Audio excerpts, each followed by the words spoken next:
Well, CBS 4 is your local election headquarters, and this week is an important one for Republican campaigns as they make their case to American voters. Some analysts say the Republican National Convention comes with a major advantage for the Trump campaign.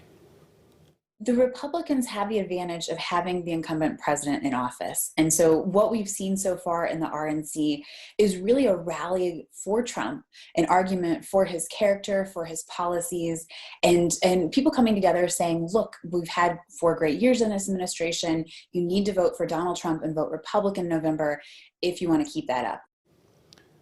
Dr. Wilson adds that for Republicans, it's easier to point out what they've done versus what you would do if elected. Well, the First Lady struck an empathic tone as she addressed the nation last night. The Republican National Convention also saw the Vice President as part of a video on remarkable Americans. Tonight, he returns to formally accept his party's nomination. CBS 4 Washington correspondent Jesse Tenor joins us live now with what else we can expect.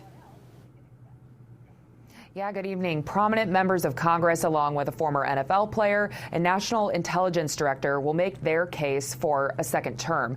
But the vice president's speech will be one to watch for multiple reasons.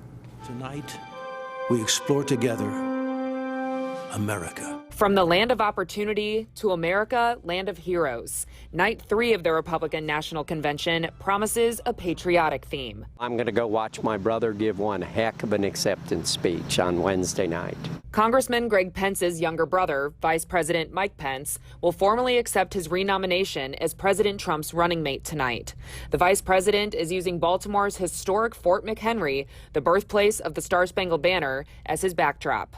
This is the latest convention speech to raise concern here in Washington about blurring the lines between official duties and campaign activity. A law called the Hatch Act outlaws campaign activity by federal employees at work. Democrats have vowed to investigate at least one possible Hatch Act violation from this week by Secretary of State Mike Pompeo. These people are so unethical. Tonight's speakers also include Second Lady Karen Pence, who will focus on the military community, and White House counselor Kellyanne Conway, whose speech will be one of her last duties before she leaves the administration. What's on the ballot is results and promises. Both cases President Trump has delivered. Republican Congressman Fred Keller is one of a small virtual convention in person. He plans to be on the White House lawn tomorrow night for the president's acceptance speech. God bless you all. Thank you. There are also coronavirus concerns going into the vice president's speech tonight over whether the event will comply with the city's restrictions, which cap gatherings outside at 25 people. In Washington, I'm Jesse Tenor.